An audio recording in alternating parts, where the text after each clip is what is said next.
Assalamualaikum warahmatullahi wabarakatuh. Jumpa lagi di channel kesayangan kita tentunya ya. Channel yang selalu mengutamakan kewarasan dan akal sehat. Ada yang menarik dibacain berita hari ini ya.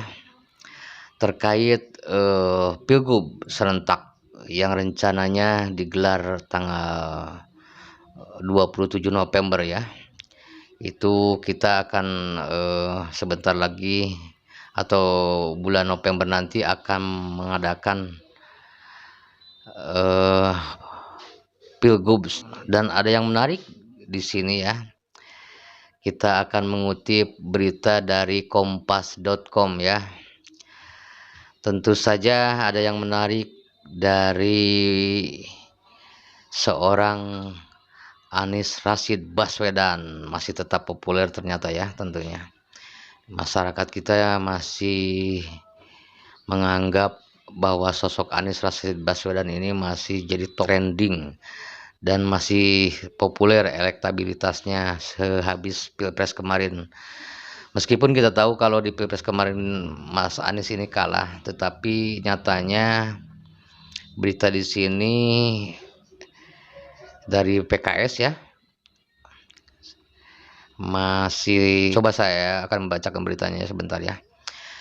DPW pakai PKS Jakarta usulkan nama Anies Baswedan untuk Pilkada DKJ 2024. Waduh, sekarang namanya udah diganti ya, sudah tidak lagi DKI tapi DKJ.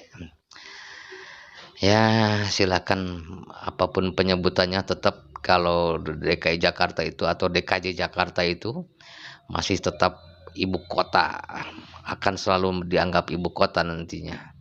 Karena memang pusat perekonomian, pusat sentral bisnis berada di DKI Jakarta. Saya akan bacakannya beritanya. Dewan Pengurus Wilayah Partai Keadilan Sejahtera atau PKS, DPW PKS Jakarta resmi mengusulkan nama Anies Baswedan untuk kontestasi pemilihan kepala daerah atau Pilkada Daerah Khusus Jakarta DKJ 2024. Iya benar mengusulkan Anies, ujar Ketua DPW PKS DKI Jakarta Khairuddin saat dikonfirmasi Jumat 24/5/2024, berarti 2 hari yang lalu ya. Tapi masih kita menarik nih, kita bahas ya. Khairuddin mengatakan Anies diusulkan bersama beberapa nama lain sesuai hasil rapat DPW. Total ada 3 nama yang diusulkan dan tidak ada tokoh lain seperti Sudirman Said. Kata Khairuddin, 3 nama selain Anies merupakan kader internal PKS.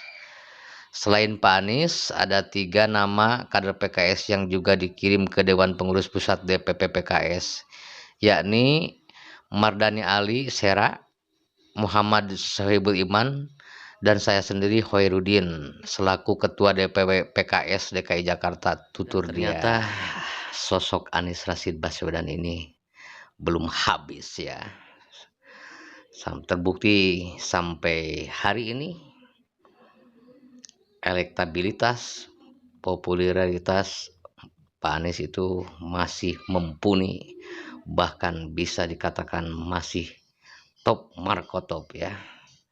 Ya, terbukti di Pilgub DKI Jakarta atau daerah DKJ ya, sekarang DKJ, beberapa partai isunya akan mengusung Pak Anies ya, Pak Anies Rashid Baswedan ini, walaupun memang saingannya juga masih orang terdekat Anies Rashid Baswedan, yaitu Sudirman Said. Itu juga sama digadang-gadang untuk jadi gubernur Jakarta, jadi calon gubernur Jakarta tentunya. Di sisi lain, kalau kita memang sedikit mengulas tentang siapa sosok Anies Rashid Baswedan ini, sebetulnya banyak politisi, banyak akademisi, bahkan mungkin saya pendapat saya pribadi, seharusnya ya Pak Anies itu udah dikategorikan tokoh nasional ya. tidak seharusnya turun tahta lagi atau turun lagi gitu ke level yang lebih bawah terus. Tetapi memang mungkin banyak masukan, banyak permintaan dari khususnya dari warga DKI Jakarta untuk bisa maju kembali di Pilgub 2024 nanti ya. Terlepas dari apapun opini pro kontra bahwa dia itu seharusnya tidak usah jadi cagup lagi atau jadi gubernur lagi. Namun nyatanya Jakarta seakan-akan terus memanggil ya. Kita lihat di media-media bahwa begitu kerasnya relawan-relawan Anies Rashid Baswedan itu menyuarakan, menginginkan, meminta kembali Mas Anies untuk jadi gubernur Jakarta. Dan dianggap untuk melanjutkan kepemimpinannya yang periode 2017 sampai 2022 itu mereka masih menganggap bahwa kepemimpinan Pak Anies ini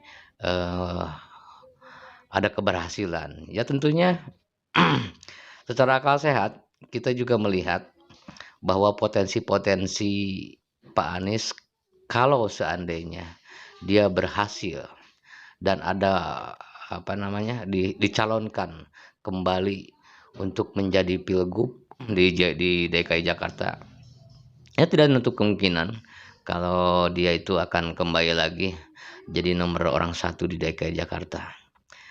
Dan jangan lupa ya, kalau siapapun yang jadi gubernur Jakarta itu seolah-olah memang menjadikan sosoknya itu orang nomor 3 di Indonesia, karena memang popularitasnya ketika menjabat sebagai gubernur DKI Jakarta tentunya selalu jadi bahan berita, setiap gerakannya itu selalu menjadi bahan perhatian. Nah, itu opininya. Jadi kalau misalkan sekarang Pak Anies mau mempertimbangkan aspirasi dari berbagai lapisan masyarakat, terutama masyarakat Jakarta ya tentu saja yang berhak menolak atau menerima itu Pak Anies sendiri. Ya kita berharap bahwa Jakarta kelak siapapun yang jadi pemimpinnya tentu saja pemimpin yang terbaik ya, yang bisa membangun Jakarta kembali seperti atau barangkali bisa meneruskan langkah-langkah Pak Anies ya, yang dianggap berhasil oleh masyarakat Jakarta dan dunia internasional pun mengakui itu, karena memang berbagai penghargaan sudah diterima oleh Gubernur Anies Rashid Baswedan waktu itu. Ya sahabat, tidak ada henti-hentinya ya, memang meskipun Pak Anies di Pilpres kemarin kalah gitu, atau mungkin kategori dikalahkan gitu ya, karena berbagai aspek-aspek dan berbagai kejadian-kejadian, berbagai kejanggalan-kejanggalan juga ditemukan, tetapi ya sudahlah gitu. Yang jelas sekarang ke depan Pak Anies kita tunggu langkahnya mau kemana, karena memang orang yang baik dan jujur, orang yang punya dedikasi terhadap tanggung jawabnya itu sudah kita susah sukar sekali temukan di negeri ini. Mari kita tunggu ya keputusan-keputusan yang akan diambil oleh Anies Rashid Baswedan sendiri, itu akan di mana, akan jadi seperti apa. Menarik ya, menarik tentunya. Oke, untuk semua sahabat-sahabat akal sehat di rumah, pertahankan kewarasan dan tetap selalu objektif ya. Narasi-narasi kita terus kemukakan, kritik yang korektif ya, kritik yang membangun. Kita sebagai warga negara harus kita lontarkan. Jangan biarkan pemerintahan ini berjalan tanpa dikontrol, karena itu berbahaya. Itu menurut saya ya, opini saya itu sendiri. Oke, sahabat-sahabat, terima kasih yang sudah menyaksikan video ini. Mudah-mudahan ulasannya, opininya, pendapatnya bermanfaat ya bagi semuanya ya. Di akhir kata, assalamualaikum warahmatullahi wabarakatuh. Salam akal sehat.